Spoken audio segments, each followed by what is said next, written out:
Paano ko ginawa ang Write and Wipe Math Activity Booklet? Una, nagprint ako ng Write and Wipe Math Activity Template. Tapos, ginupit ko siya base doon sa guide niya. Tapos, nilagay ko na nga siya dito sa laminating film para i-laminate. Dito, ang ginagawa ko, nilalagyan ko lang siya ng konting glue sa likod para lang hindi siya gumalaw habang nilalaminate.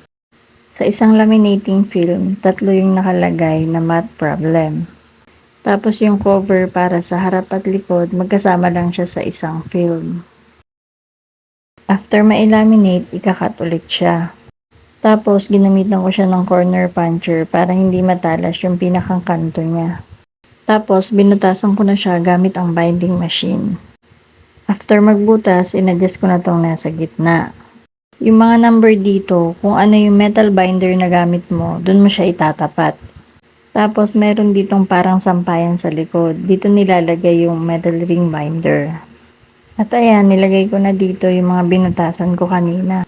Bago ko nga siya i-press, ginupit ko muna yung excess na metal ring binder. Ito na yung finished product niya.